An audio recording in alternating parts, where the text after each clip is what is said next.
Assalamualaikum warahmatullahi wabarakatuh. Bismillahirrahmanirrahim.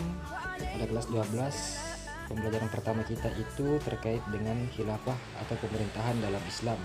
Bab 1 pada kurikulum 2013.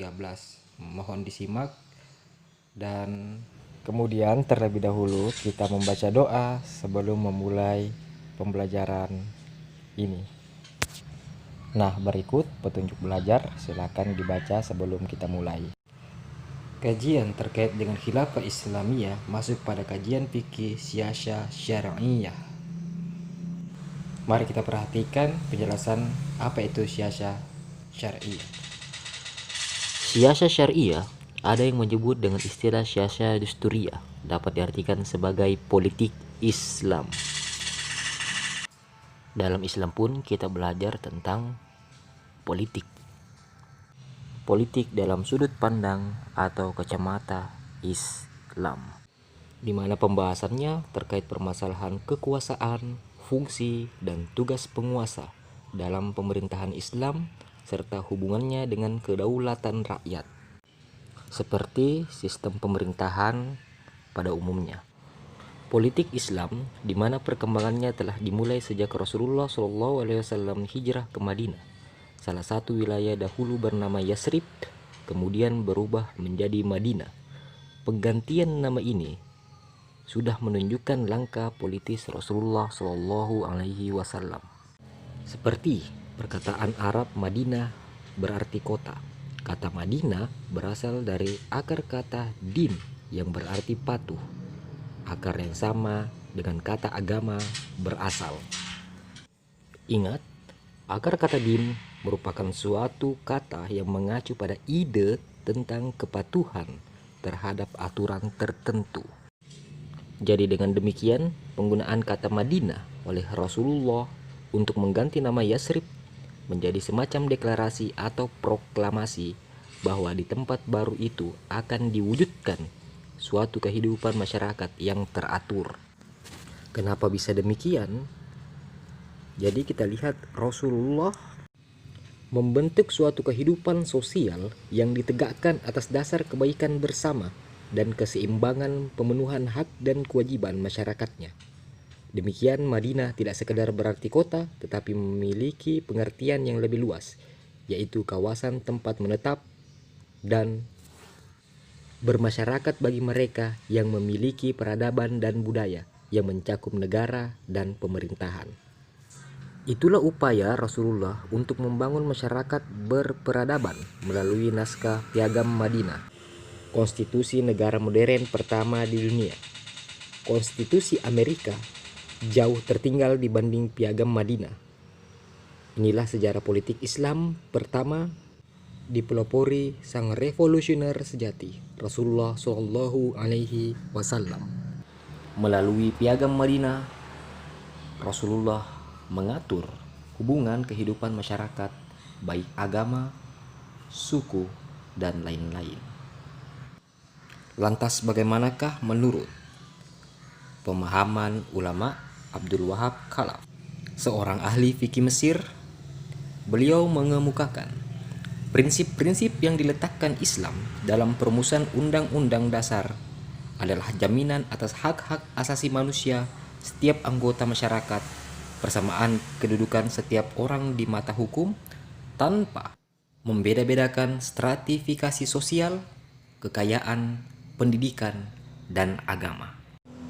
Adapun siyasah syariah atau siyasah dusturiyah meliputi 4 bidang, yaitu siyasah tasyri'iyah, siyasah tanfidiyah, siyasah qadliyah, dan siyasah idariyah. Siyasah tasyri'iyah membahas persoalan ahlul halli wal aqdi, persoalan perwakilan rakyat, hubungan muslim dengan non-muslim, persoalan undang-undang dasar, undang-undang, peraturan pelaksanaan, dan sebagainya. Siyasah tanfidiyah membahas persoalan imamah atau khalifah, bai'at, kementerian, dan lain-lain.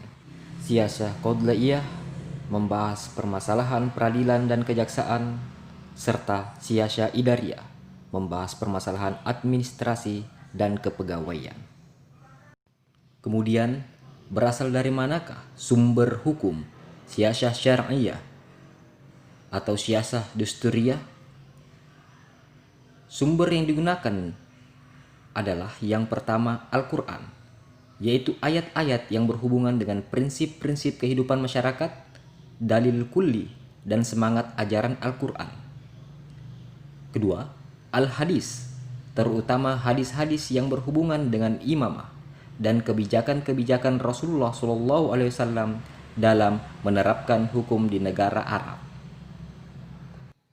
Ketiga, kebijakan-kebijakan Khulafaur Rasyidin di dalam mengendalikan pemerintahan. 4. Hasil ijtihad para ulama. 5. Adat kebiasaan suatu bangsa yang tidak bertentangan dengan prinsip-prinsip dalam Al-Quran maupun hadis, baik kebiasaan yang tertulis maupun yang tidak tertulis. Setelah kita mempelajari sumber hukum yang menjadi landasan ini, mari kita mempelajari pengertian terkait dengan khilafah. Pengertian khilafah. Khilafah berasal dari bahasa Arab khalafa yakhlifu khilafatan, yang artinya menggantikan. Di dalam konteks sejarah Islam, khilafah adalah proses menggantikan kepemimpinan Rasulullah SAW dalam menjaga dan memelihara agama serta mengatur urusan dunia. Era modern, khilafah sama artinya dengan suksesi, yang juga berarti proses pergantian kepemimpinan. Sedangkan menurut istilah khilafah berarti pemerintahan yang diatur berdasarkan syariat Islam. Kemudian khilafah bersifat umum, meliputi kepemimpinan yang mengurusi bidang keagamaan dan kenegaraan sebagai pengganti Rasulullah SAW. Khilafah disebut juga dengan imamah atau imarah. Pemegang kekuasaan khilafah disebut khalifah. Pemegang kekuasaan imamah disebut imam, dan pemegang kekuasaan imarah disebut amir. Meskipun di kemudian hari istilah khilafah, imamah, dan imarah terdapat berbagai versi dan sudut pandang.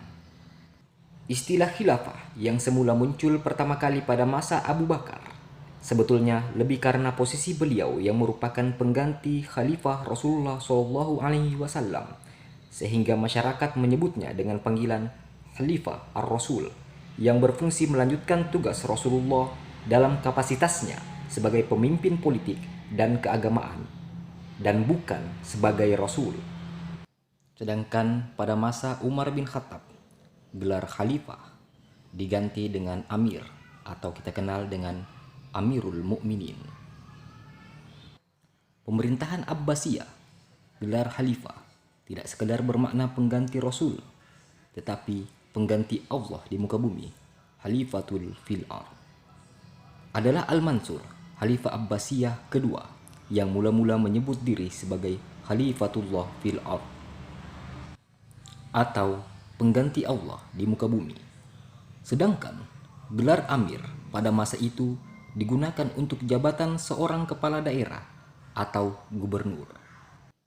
Kemudian, adapun gelar imam dalam sistem imamah lebih sering digunakan oleh kaum Syiah untuk menyebut jabatan seorang kepala negara. Sama artinya dengan gelar khalifah yang sering digunakan oleh kaum Sunni atau Ahlus Sunnah wal Jamaah. Bagi kaum Syiah, gelar imam dan imamah termasuk dalam prinsip ajaran agama. Seorang imam dipandang sebagai orang yang maksum atau terjaga dari dosa. Pendapat kaum Sunni, semisal Al-Mawardi dan Abdul Qadir Auda, bahwa khalifah dan imamah secara umum memiliki arti yang sama, yaitu sistem kepemimpinan Islam untuk menggantikan tugas-tugas Rasulullah SAW dalam menjaga agama serta mengatur urusan duniawi umat Islam. Dalil tersebut terdapat pada Quran surah An-Nur ayat 55. وعد الله الذين آمنوا منكم وعملوا الصالحات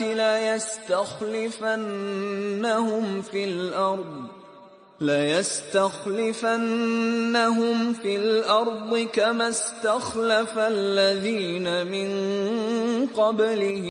Dan Allah telah berjanji kepada orang-orang yang beriman di antara kamu dan mengerjakan amal-amal yang soleh, bahwa Dia sungguh-sungguh akan menjadikan mereka berkuasa di muka bumi, sebagaimana Dia telah menjadikan orang-orang sebelum mereka berkuasa. Kemudian mari kita lihat sejarah timbulnya istilah khilafah. Dimulai dari Abu Bakar As-Siddiq, Umar bin Khattab, Utsman bin Affan, Ali bin Abi Thalib, dinasti Umayyah di Damaskus dengan 14 khalifah, dinasti Abbasiyah di Baghdad dengan 37 khalifah, dinasti Umayyah di Spanyol dengan 18 khalifah, dinasti Fatimiyah di Mesir dengan 14 khalifah, dinasti Turki Utsmani, kerajaan Ottoman di Istanbul dengan 39 khalifah, kerajaan Safawi di Persia dengan 18 syah atau raja, kerajaan Mughul di India dengan 15 raja. Dinasti-dinasti tadi memiliki gelar khalifah, tetapi berbeda pelaksanaannya dengan Khulafaur Rasyidin. Jika Khulafaur Rasyidin dipilih secara musyawarah, maka dinasti-dinasti tersebut menerapkan tradisi pengangkatan raja secara turun-temurun. Sistem pemerintahan khilafah berakhir di Turki sejak Mustafa Kemal Atatürk. Beliau menghapus sistem pemerintahan ini pada tanggal 3 Maret 1924 Masehi. Umat Islam pun pernah berusaha menghidupkan kembali khilafah melalui Muktamar Khilafah di Kairo dan Kongres Khilafah di Mekah. Di India pun pernah timbul gerakan khilafah. Di Indonesia sendiri, organisasi Islam di Indonesia pernah membentuk komite khilafah yang berupaya untuk tujuan yang sama. Namun, perjuangan umat Islam di Indonesia tidak hanya melalui upaya mewujudkan khilafah secara legal formal, melainkan ada hal yang lebih penting, yaitu upaya menegakkan nilai-nilai luhur Islam di tengah-tengah kemajemukan masyarakat Indonesia. Sebagai contoh, peristiwa penghapusan 7 kata yang berbunyi dengan kewajiban menjalankan syariat Islam bagi pemuluk-pemuluknya yang semula tercantum pada Alinea keempat Piagam Jakarta, kelak menjadi mukaddimah Undang-Undang Dasar 1945. Pada tanggal 18 Agustus 1945, bukanlah kekalahan umat Islam untuk menegakkan khilafah, tetapi itu justru menunjukkan kualitas sikap para pemimpin Islam seperti Kiai Haji Wahid Hasyim yang mampu mengutamakan kepentingan umum seluruh bangsa Indonesia daripada kelompok agamanya sendiri. Itulah tadi proses sejarah singkat dan berbagai contoh terkait dengan khilafah dan khalifah. Khilafah adalah sistem pemerintahan, khalifah adalah pemimpin atau wakil Allah di muka bumi. Di Indonesia sendiri kita lihat sudah ada beberapa penegakan syariat Islam. Sebagai contoh, pelaksanaan ibadah haji, pernikahan, perceraian yang diatur secara syariat Islam di lembaga pemerintah Indonesia. Dan sebagai rangkuman, siasat syariah dapat diartikan sebagai politik Islam. Pembahasannya terkait permasalahan kekuasaan, fungsi, dan tugas penguasa dalam pemerintahan Islam serta hubungannya dengan kedaulatan rakyat. Rasulullah untuk mengganti nama Yasrib menjadi semacam deklarasi atau proklamasi bahwa di tempat baru itu akan diwujudkan suatu kehidupan masyarakat yang teratur. Istilah khilafah yang semula muncul pertama kali pada masa Abu Bakar sebetulnya lebih karena posisi beliau yang merupakan pengganti khalifah Rasulullah Shallallahu Alaihi Wasallam, sehingga masyarakat menyebutnya dengan panggilan Khalifah Ar-Rasul yang berfungsi melanjutkan tugas Rasulullah dalam kapasitasnya sebagai pemimpin politik dan keagamaan dan bukan sebagai Rasul. Berikutnya, tugas di rumah untuk siswa kelas 12. Silakan isi tabel berikut. Demikianlah pembelajaran kita pada pembelajaran pertama bab 1 terkait dengan khilafah, sistem pemerintahan Islam. Mudah-mudahan bermanfaat. Wabillahi taufiq wal hidayah. Assalamualaikum warahmatullahi wabarakatuh.